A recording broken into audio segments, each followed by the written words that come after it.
Yo, salut les Kenin, c'est le Shinobi. Aujourd'hui on se retrouve donc pour une vidéo sur pourquoi les combats de Naruto sont les meilleurs. On va notamment comparer les combats de Naruto avec ceux d'autres shonen connus et reconnus tels que l'incontournable Dragon Ball, réputé pour ses combats, ou encore One Piece et Bleach et My Hero Academia. Alors qu'est-ce qui rend les combats de Naruto si spéciaux à mes yeux? Qu'est-ce qui fait qu'ils sont les tout meilleurs à mon humble avis de tout l'univers de la Japanimation et même du manga? Pour pouvoir se pencher sur cette question, il est essentiel de se poser une autre question avant ça. Cette question est la suivante. Qu'est-ce qui fait qu'un combat est un bon combat? Après y avoir réfléchi longuement, j'ai pu dégager plusieurs points à étudier pour savoir si un combat est bon ou pas. Certains de ces points d'ailleurs ne sont pas forcément exclusifs à l'animation japonaise ou au manga.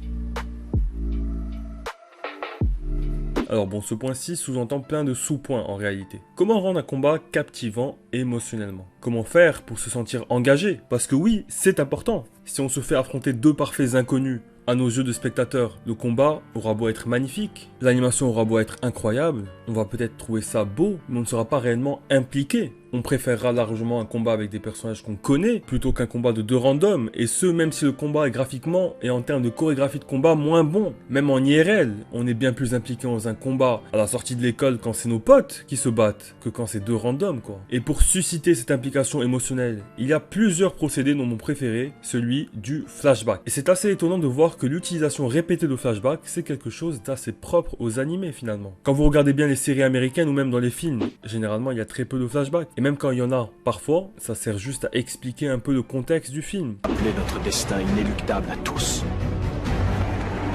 Il a quelque chose derrière la tête. Celui qui n'a pas connu la vraie souffrance ne peut pas désirer la paix véritable. Je vais prendre un exemple sans spoil, dans le dernier James Bond, à savoir 007 Mourir peut attendre. On a un flashback au début de l'histoire pour expliquer le lien de la compagne de Bond, qui est un personnage central dans le scénario du film, avec l'antagoniste du film. Par la suite, il n'y aura plus de flashback et l'ennemi ne sera pas plus développé que ça. Enfin si, il est développé un peu dans ses idées, mais pas de flashback supplémentaire pour lui fournir un réel background. Sûr, il y a des séries où il y a des flashbacks fréquemment qui font le lien avec le présent ou qui expliquent comment le protagoniste est aujourd'hui. Je pense notamment à You et Arrow. Mais c'est toujours moins présent que dans les animés de manière générale. Du moins, j'en ai l'impression. Et ce qui est sûr, c'est qu'il n'y en a pas vraiment dans les combats comme c'est le cas dans les animés où entre deux coups de poing, tu peux avoir un passage de flashback. Par exemple dans Shoto contre Izuku. Extrait.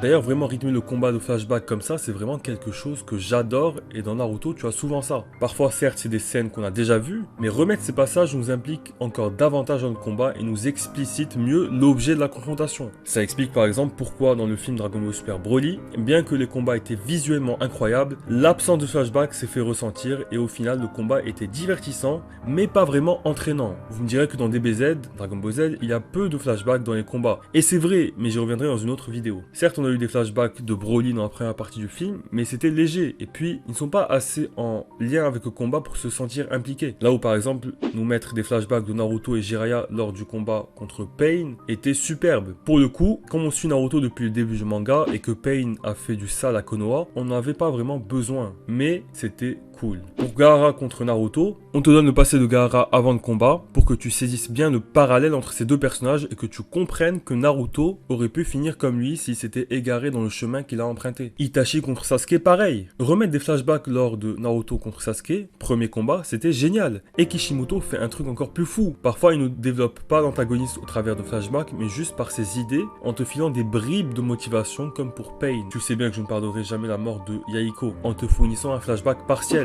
Nagato, on l'a vu dans le flashback de Jiraiya, donc on a une partie de son flashback quelque part. Mais le gros du flashback qui explique ses actes, il va te le donner après le combat. Il l'a fait avec Itachi et Sasuke par exemple. Quand Sasuke a découvert la vérité au sujet de son frère, juste après le combat. Et là, l'impact émotionnel est d'autant plus fort. Et limite, quand tu revois le combat, tu le vois d'un autre œil. Mais bon, on s'éloigne un peu du jugement du combat en tant que tel.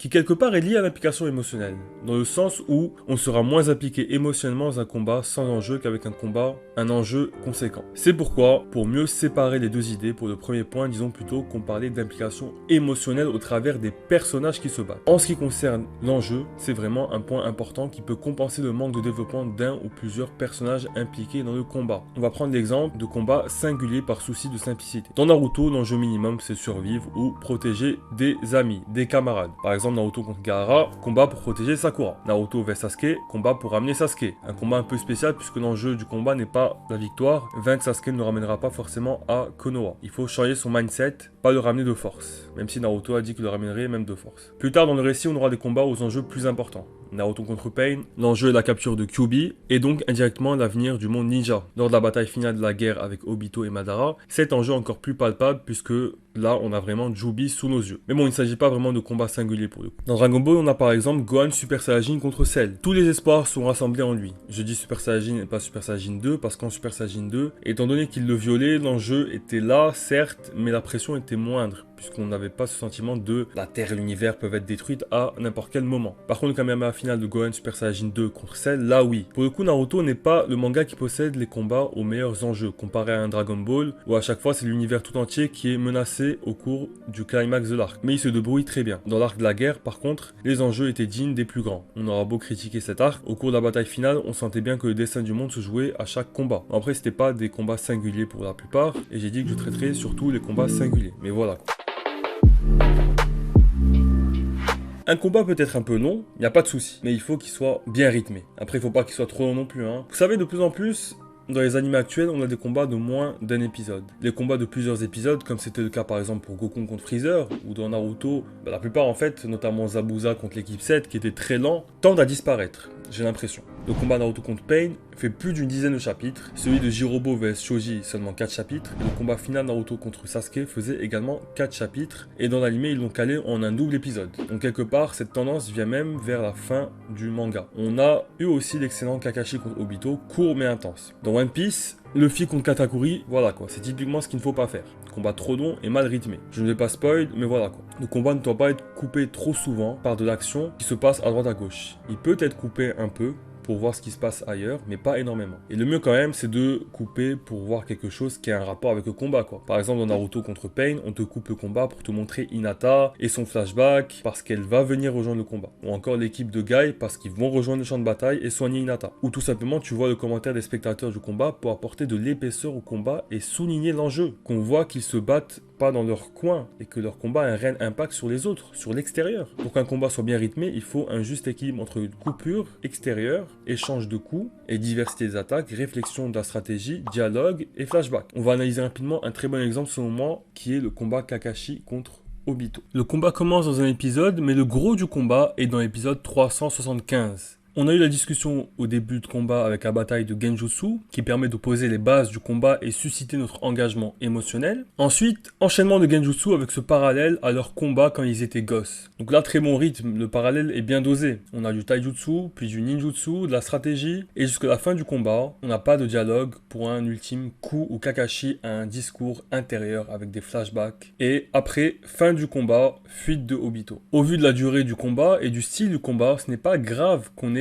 pas eu beaucoup de dialogue pendant le combat. On l'a eu au début, c'est suffisant. Le combat était silencieux par moments, il n'y avait même pas d'OST. Mais le parti pris de ne pas avoir la réflexion des personnages, c'est aussi bien fait de par, encore une fois, le type et la durée du combat. Naruto versus Pain, on a une diversité de techniques, un flashback et même un moment où Naruto ne pouvait plus bouger au milieu du combat, un dialogue captivant avant d'avoir la partie bourrine sans réflexion qu'est Naruto Kyuubi versus Pain. On a déjà commencé à l'aborder avec nos deux exemples, mais une composante essentielle d'un combat, quand celui-ci a une certaine durée, c'est les dialogues. Un combat doit raconter quelque chose pour être captivant et intéressant. Et ça passe par les dialogues, qu'ils soient avec l'adversaire ou même intérieurs. Des exemples, il y en a des tas. Choji contre Jirobo, quand Choji reproche à Jirobo d'avoir insulté Shikamaru.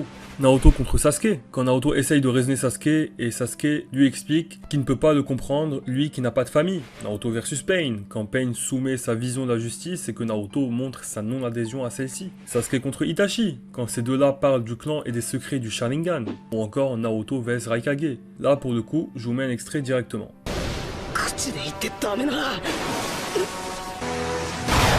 こに食らうとやばい。この戦争を止めてみせる。行かせてくれ。ばあちゃんを止めるのが連合の意志だ。ばあちゃんの立場上そりゃ仕方ねえよな。いい加減のおっちゃん早えな。忍びでわしより早い忍びがおらん。四代目おかげがいなくなってからはな。そこからお前は息子として何も学んでいない。父ちゃんを知ってるって語るな。そしてあなたが俺も今日から父親だ。良すぎるキュウリのチャクラを半分己に封印した。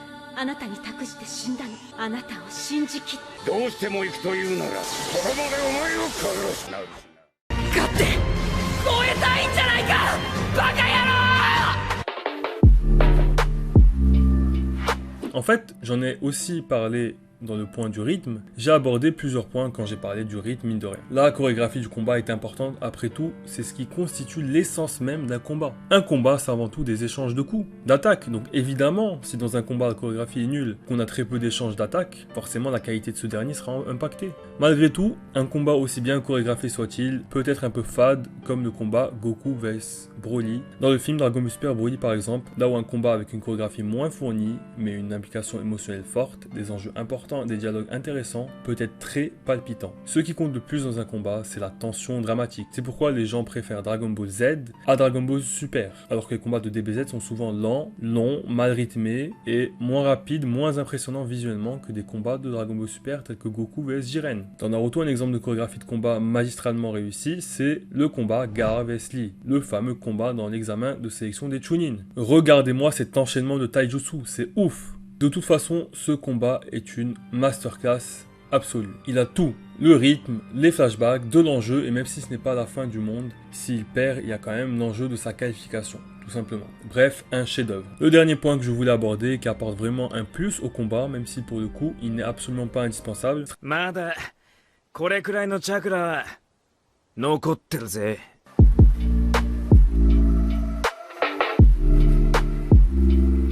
La stratégie ajoute de l'intérêt au combat parce que tout simplement ça rajoute une dimension supplémentaire au combat. Et on a cette pression de quelle stratégie va-t-il utiliser pour le vaincre et s'en sortir. Parce que souvent l'aspect stratégique est important quand le héros a une puissance inférieure à celle de l'adversaire. Et puis quand on parle de stratégie, on parle pas forcément de grandes réflexions où on est plongé dans les pensées durant le combat. Ça peut juste être des multicolages cachés comme dans Naruto vs Neji qu'on découvre donc nous spectateurs avec Neji ou même contre Pain. Des permutations, des métamorphoses comme Zabuza vs Naruto et Sasuke ou autres. Ou même vous savez juste la gestion du chakra, c'est déjà un peu un aspect stratégique. Et même la gestion des armes comme Shikamaru l'a fait face à Tayuya. On avait toujours cette impression que les ninjas dans Naruto ont des kunai illimités. Mais quand Shikamaru a fait son inventaire d'armes contre Tayuya, on s'est vraiment rendu compte que ce n'était pas le cas. Et ça a ajouté un stress, une pression au combat. Dans Dragon Ball Super, on a quelques combats avec de la stratégie comme Hit vs Goku. La technique de Hit, de Tokutobashi apportait vraiment un plus je trouve. De toute façon, technique et stratégie sont souvent liées. Si je devais faire un classement de ces points du moins important au plus important, ça serait celui-ci. En numéro 1, l'implication émotionnelle. Pour moi, c'est vraiment le plus important. En numéro 2, dialogue, puis rythme, enjeu, chorégraphie et en toute dernière place, la stratégie. Donc oui, je mets l'enjeu du combat seulement 4ème parce que on peut avoir des très beaux combats et captivants sans gros enjeux. Sans trop spoil le contexte, dans My Hero Academia, Izuku vs Katsuki. On voit bien que le plus important, c'est l'implication émotionnelle au travers des personnages, leurs liens, leur vécu, etc. Je précise au travers parce que, encore une fois, tout est plus ou moins lié à l'implication émotionnelle quelque part. Quand il y a un enjeu fort, on est plus impliqué émotionnellement. La chorégraphie de combat qui fait d'un combat un combat, en avant dernière position. Et oui, de la même manière que dans les mangas de sport, ce n'est pas la beauté des actions le plus important, pour les combats c'est pareil. Voilà, j'espère que la vidéo vous a plu. J'ai essayé de fournir des exemples dans Naruto pour illustrer chacun des points et également des exemples d'autres mangas pour comparer. Likez si vous aimez les combats de Naruto. Sur ce, Jana le Nikenin. Kai!